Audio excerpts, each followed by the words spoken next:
अब यदि हम इसके फेज बाय फेज एनालाइज करें कि हमें इन 45 दिनों को किस स्ट्रेटेजिक वे में कैसे में पढ़ना है, तो आपका पहले जो 20 दिन होगा, आप जब इस पेपर को पढ़ेंगे तो आपने अभी तक जो भी चीजें पढ़ रखी हैं यूनिट 1 टू यूनिट 10 की, कि आपको डेली कम से कम 2 या 3 ऐसे टॉपिक चूज करने हैं जो कि बेटे आपको रिवीजन करना है। और ध्यान रखिएगा, ये जो टॉपिक वाइज रिवीजन हो, ये मिसलेनियस ना हो। पूरे 45 डेज में लगभग आप मैक्सिमम जो सिलेबस बेटे वो आप कवर अप कर ले पाएंगे। नमस्कार, जय हिंद, जय भारत। मैं अभिषेक और आप देख रहे हैं हमारा YouTube channel Rudra education hub. जैसा कि दोस्तों आप सभी जानते हैं, आप सभी के यूजीसी नेट के एग्जाम अब होने में दोस्तों कुछ ही दिन बचे हुए हैं। ऐसे में दोस्तों आप सभी के लास्ट 45 डेज में यदि आप पेपर फर्स्ट की प्रिपरेशन कर रहे हैं तो क्या कुछ आपकी स्ट्रेटेजी होनी चाहिए और आप इस पेपर में कैसे मैक्सिमम स्कोर कर पाएंगे दोस्तों, इन सभी चीजों के ऊपर दोस्तों हम आज के सेशन में आप सभी से खास बातचीत करने वाले हैं। तो इसके पहले कि दोस्तों आज के सेशन की हम शुरुआत करें, जल्दी से आप सभी जुड़ जाइए। और साथ ही दोस्तों यदि आप हमारे चैनल पर नए हैं, चैनल को सब्सक्राइब नहीं किया मेरे दोस्त, तो चैनल को सब्सक्राइब करने के साथ ही बेल आइकन को प्रेस जरूर से कर लें, जिससे कि दोस्तों आप सभी के पास वीडियोस की लेटेस्ट नोटिफिकेशन सबसे पहले आप सभी तक पहुंचती रहे। जैसे दोस्तों आप पढ़ पा रहे होंगे कि यदि आप यूजीसी नेट पेपर फर्स्ट की प्रिपरेशन कर रहे हैं, जो कि दोस्तों आप सभी के यूजीसी नेट में कॉमन पेपर होता है, या फिर आप किसी भी सब्जेक्ट से आप प्रिपरेशन करें दोस्तों, तो आपको पता होगा कि जो पेपर आपका होता है उसमें 2 पेपर होते हैं। एक पेपर दोस्तों आपके सब्जेक्टिव एग्जाम का होता है, इसमें आपका डोमेन सब्जेक्ट होता है, और दूसरा जो पेपर फर्स्ट होता है दोस्तों वो आपका कॉमन पेपर होता है, जो कि आपके सभी बच्चे जो कि किसी भी सब्जेक्ट का प्रिपरेशन कर रहे हो उनके लिए कॉमन होता है, उनसे क्वेश्चन पूछे जाते हैं। ऐसे में दोस्तों कि आप क्योंकि एग्जाम के दिन कम बचे हुए हैं, तो लास्ट 45 डेज में इस पेपर 1 में कैसे आप ज्यादा स्कोर करेंगे दोस्तों, उसकी चर्चा आज के हम इस सेशन में करेंगे। तो अब जैसे कि हम बात करते हैं, जो आपका पेपर 1 है ये कॉमन पेपर है, अब उसमें कैसे कैसे क्या करना है, तो पहले तो हम डिस्कस कर लेते हैं। बेटा आप सभी जानते हैं कि आपका जो पेपर है कुल 10 यूनिट में आपका दोस्तों डिवाइडेड है। पेपर 10 जो सेकंड है दोस्तों वो भी आपके मैक्सिमम 10 यूनिट्स में आपका डिवाइड होता है, 10 यूनिट में डिवाइडेड होता है। वैसे ही आपका जो पेपर फर्स्ट बेटे वो भी कुल 10 यूनिट में डिवाइडेड हमें देखने को मिलता है। इसमें आपकी जैसे टीचिंग एप्टीट्यूड हो गया, रिसर्च एप्टीट्यूड हो गया, कंप्रीहेंशन हो गया, लॉजिकल रीजनिंग हो गया, डाटा इंटरप्रिटेशन हो गया, इंफॉर्मेशन टेक्नोलॉजी हो गया, पीपल एनवायरनमेंट हो गया, एंड हायर एजुकेशन हो गया। और इन सभी टॉपिक से आपके एग्जाम में दोस्तों क्वेश्चंस बनते रहते हैं। ऐसा नहीं है कि कोई एक टॉपिक से बहुत ज्यादा क्वेश्चन या फिर किसी एक टॉपिक से क्वेश्चंस नहीं ही ना पूछे जाएं, ऐसा नहीं है। हर साल सारे टॉपिक से क्वेश्चन जो दोस्तों देखने को मिलते हैं। हाँ, ये जरूर हो सकता है कि कुछ टॉपिक जो क्वेश्चन है वो ज्यादा हमें देखने को मिले और कुछ जो क्वेश्चन बेटे वो हमें कम देखने को मिले।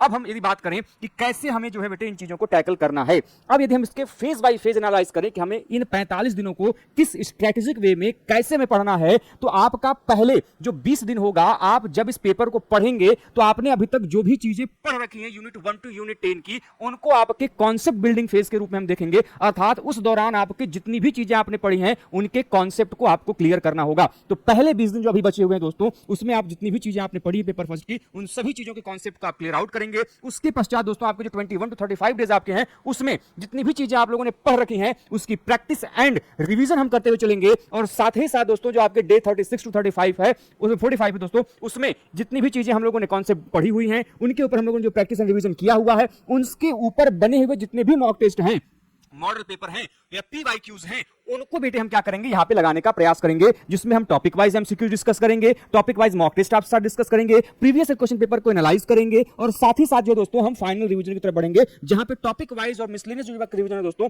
वो भी हम आप सभी के साथ डिस्कस करेंगे। इसके अलावा आपको क्या करना है कि आपको डेली कम से कम 2 या 3 ऐसे टॉपिक चूज करने हैं जो कि बेटे आपको रिवीजन करना है। और ध्यान रखिएगा, ये जो टॉपिक वाइज रिवीजन हो ये मिसलेनियस ना हो। जैसे आपने यूनिट 1 को शुरू किया तो यूनिट 1 की जो शुरुआत है वहां से शुरू कीजिए, और यहां से 2-2, 3-3 टॉपिक जो है डेली के हिसाब से आप अभी भी करेंगे तो आप अपने पूरे 45 डेज में लगभग आप मैक्सिमम जो सिलेबस बेटे वो आप कवर अप कर ले पाएंगे। ठीक है, इसके अलावा आप जितनी भी चीजें पढ़ रहे हैं जरूरी है कि उनके आप नोट्स बनाते हुए चलें।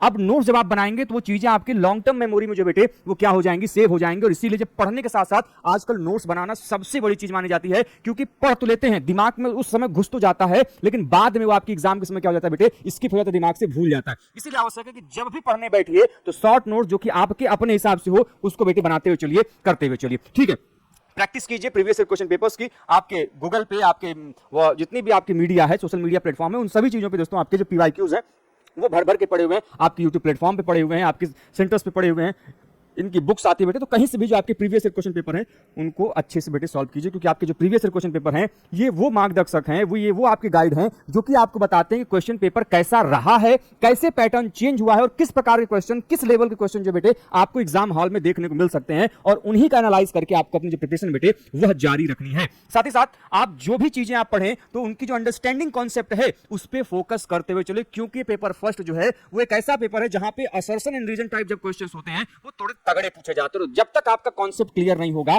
तब तक आप पेपर फर्स्ट तुक्के के आधार पर सही नहीं लगा सकते। यदि आप इसमें आपको स्कोर अच्छा करना है तो आपका जो कॉन्सेप्ट है वो बेटे अच्छे से आपका डेवलप होना चाहिए और बिना कॉन्सेप्ट के काम आगे बढ़ने वाला नहीं है।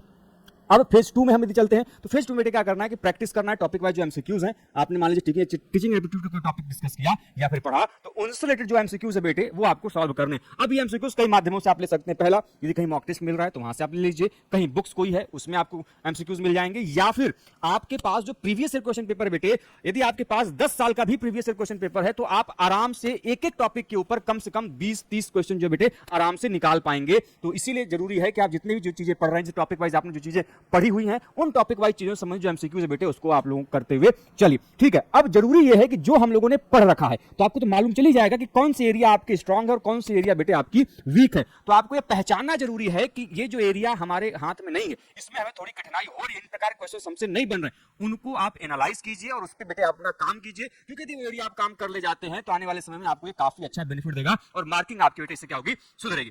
आपको डेली रिवीजन करना। पेपर सेकंड जो कि आपका कमांडिंग पेपर होता है, आप उसमें अच्छा स्कोर करते, लेकिन जो पेपर फर्स्ट है यही निर्धारित करता है कि आप जेआरएफ क्वालीफाई करेंगे बेटे, कि आप करेंगे नेट क्वालीफाई या फिर आपका पीएचडी ऑनली होकर रुक जाएगा। तो यदि आप जेआरएफ क्वालीफाई करना चाहते हैं तो पेपर फर्स्ट आपके पेपर सेकंड के साथ साथ पैरेलली आप उसको बेटे उतनी ही हार्ड वर्क से, उतनी ही स्मार्ट वे में आपको बेटे क्या करना है, पढ़ते हुए चलना है। और यदि आपने इसमें काम कर लिया तो आप जो बेटे जेआरएफ क्रैक कर ले जाएंगे। तो डेली रिवीजन करिएगा, कम से कम 1 से 2 घंटे रिवीजन आपको होना चाहिए। और सबसे इंपॉर्टेंट चीज टाइम मैनेजमेंट।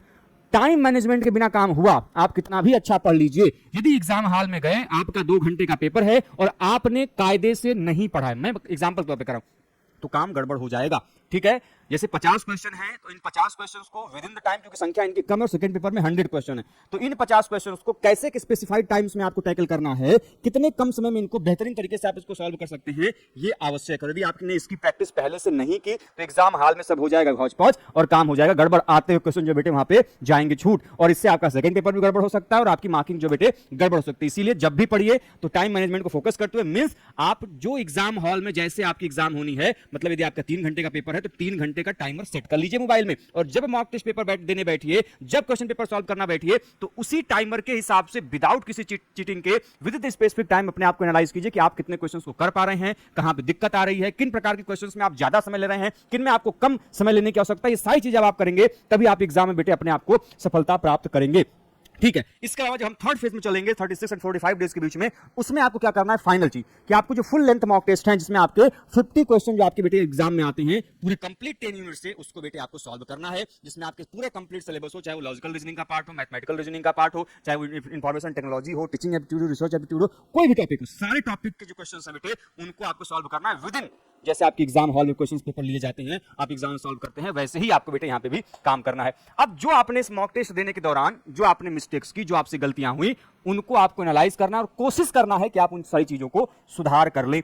इंप्रूव करनी है अपनी एक्यूरेसी एंड स्पीड। यदि आपके पास 50 क्वेश्चन है और आपके पास 50 क्वेश्चन के लिए 1 घंटा निर्धारित है, तो आप कोशिश कीजिए कि उसके पहले पहले आप सारी चीजें बेटे कर ले जाएं। यदि आप नहीं कर पा रहे, समय एक्स्ट्रा जा रहा है, तो उससे आपको क्या करना है, उस पर आपको समय देना है, फोकस करना है और अपनी एक्यूरेसी जो बेटे बढ़ानी है। जल्दीबाजी में अक्सर क्वेश्चन जो बेटे गलत होते हैं, तो जब आप बार बार प्रैक्टिस करेंगे मॉक टेस्ट के रूप में, एमसीक्यूज के रूप में, पीवाईक्यूज के रूप में, तो आपकी एक्यूरेसी भी बढ़ेगी और आपका कॉन्फिडेंस भी बेटे बूस्ट होगा। ठीक है, साथ ही साथ जो आपने रिवाइज, जो आपने शॉर्ट नोट्स बनाए थे ड्यूरिंग द कॉन्सेप्ट, जब आप डिस्कस कर रहे थे, आप कॉन्सेप्ट के बारे में बना रहे थे, तो आप जो अपने शॉर्ट नोट्स बनाए हुए हैं उनको बेटे आप रिवाइज करते हुए चलिए। ठीक है, अब डेली यदि मैं स्टडी प्लान की बात करता हूं तो हर बच्चों का बेटे ये अपना अलग अलग होता है, इसमें कुछ विशेष बताने की आवश्यकता नहीं है। आप पेपर सेकंड की तैयारी आप क्योंकि पहले से पढ़ते आ रहे हैं तो उसमें थोड़ा जानकारी आपको पहले से होता है, क्योंकि जो पेपर फर्स्ट है वो थोड़ा सा नया टॉपिक होते हैं, तो इस पर आपको थोड़े से समय देने की आवश्यकता पड़ेगी। कम से कम आपको 3 से 4 घंटे बेटे यदि आप जेआरएफ क्रैक करना चाहते हैं तो आपको पेपर फर्स्ट पे देना पड़ेगा। साथ ही साथ 2 घंटे आपको रिविजन देना पड़ेगा। ठीक है, मॉक टेस्ट लगाइए, अलग अलग समय पे आप दे सकते हैं या फिर डेली के हिसाब से दे सकते हैं, या आपके ऊपर निर्भर करता है। ठीक है, बाकी आप जितनी भी चीजें आप पढ़ रहे हैं इंपॉर्टेंट है बेटे कि उनको ग्रुप डिस्कशन भी कीजिए। जब हम लोग तैयारी करते थे उस दौरान सबसे इंपॉर्टेंट चीज होती थी भैया ग्रुप डिस्कशन। जो चीजें आपको लगता है कि थोड़ी टफ है तो आपके सर्कल में 4-5 लोग होंगे, उनके साथ डिस्कस कीजिए कि टॉपिक को कैसे समझा जाए, कैसे बेहतर तरीके से समझा जाए। तो कई बार ऐसा होता है कि आपके दोस्त उसी टॉपिक को बहुत ईजी वे में क्या करते हैं बेटे, आपके सामने एक्सप्लेन कर देते हैं। तो जरूरी है कि जब ऐसे टॉपिक जहां पे आपको लगता है कि थोड़ी सी चीजें टफ हैं या फिर समझ में नहीं आ रही हैं, तो वहां पे आप अपने दोस्तों की सहायता ले सकते हैं। और अक्सर पेपर फर्स्ट में कहा जाता है ग्रुप डिस्कशन बड़ा इंपॉर्टेंट हो जाता है टीचिंग एप्टीट्यूड, रिसर्च एप्टीट्यूड जैसे जो टॉपिक हैं उनको समझने के लिए। अब कौन से ऐसे टॉपिक हैं जिनसे कि आपके एग्जाम में सबसे ज्यादा क्वेश्चन आते हैं और आपको सबसे ज्यादा उन पर फोकस करने की जरूरत है? यदि मैं उस पर बात करता हूं तो teaching teaching and research aptitude सबसे ज्यादा क्वेश्चन पूछे जाते हैं।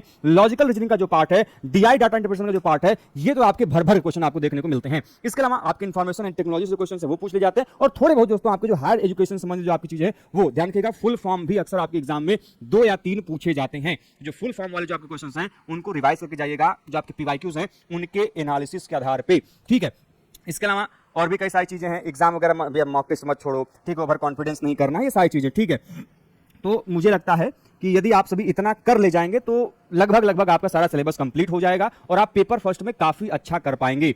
तो यदि आप वास्तव में 11 बीटेक क्वालिफाई करना चाहते हैं तो जरूरी है कि कॉन्फिडेंट हो के डेली अच्छे से अपने एग्जाम के सिलेबस को कवर करते हुए, जिसमें आपका पेपर सेकंड भी है, पेपर फर्स्ट भी है, दोनों पेपर को बराबर समय दीजिए। ये मत सोचिए कि इनके क्वेश्चंस कम आते हैं तो इस पर कम समय देना है, उनके क्वेश्चन ज्यादा आने हैं तो उनको ज्यादा क्वेश्चन देना है। देखो बेटे, जो पेपर सेकंड होता है वो आपने पहले से वो आपके सिलेबस के आपके मास्टर्स के दौरान आप लोगों ने पढ़ रखा होता है, जबकि जो पेपर फर्स्ट है वो थोड़ा सा लीड से हट के होता है। तो इसके लिए जरूरी है कि आपको इस पर थोड़ा सा एक्स्ट्रा समय देना पड़ेगा, एफर्ट मारना पड़ेगा। कई बार बच्चों का डीआई या फिर आपके जो लॉजिकल रीजनिंग होते हैं वो अच्छे होते हैं, इसकी वजह से वो स्कोर और अच्छा कर ले जाते हैं। यदि आप लोगों में से कैसे बच्चे हैं जिनका स्कोर अच्छा नहीं जाता है तो लग जाइए, अभी भी समय है, लगभग 2 महीने के आसपास यदि आप लग जाते हैं तो आपका 11 बेटे जो है आपका फर्स्ट पेपर ही बेटे कराता है। तो उम्मीद करते हैं इस छोटे से शॉर्ट वीडियो में हमने आप सभी को वो जानकारी दी होगी जिससे कि आप सभी जो पेपर फर्स्ट है उसकी तैयारी अच्छे से कर पाएं। ये जो चीजें हैं केवल और केवल फर्स्ट पेपर पे भी लागू नहीं होती, बल्कि सेकंड पेपर के लिए भी दोस्तों आप इस प्रकार की चीजों को अपने ऊपर अप्लाई कर सकते हो और आप बेहतरीन रिजल्ट पा सकते हैं। तो इसी प्रकार की वीडियो के लिए दोस्तों हमारे चैनल पर बने रहें। बाकी दोस्तों हमारे चैनल के माध्यम से आप यदि archaeology UGC net, history UGC net या फिर दोस्तों इंडियन कल्चर यूजीसी प्रिपरेशन करना चाहते हैं तो हमारे चैनल दोस्तों आप सभी को complete classes, live classes, mock test series, previous year question papers, PDF note materials, revision classes और बेहतरीन दोस्तों प्रैक्टिस करने का जो प्रोवाइड कराता है। मिलते हैं दोस्तों नेक्स्ट क्लास में एक नई जानकारी के साथ, एक नए वीडियो के साथ। तब तक के लिए आप सभी स्वस्थ रहें, मस्त रहें। जय हिंद, जय भारत, हर हर महादेव।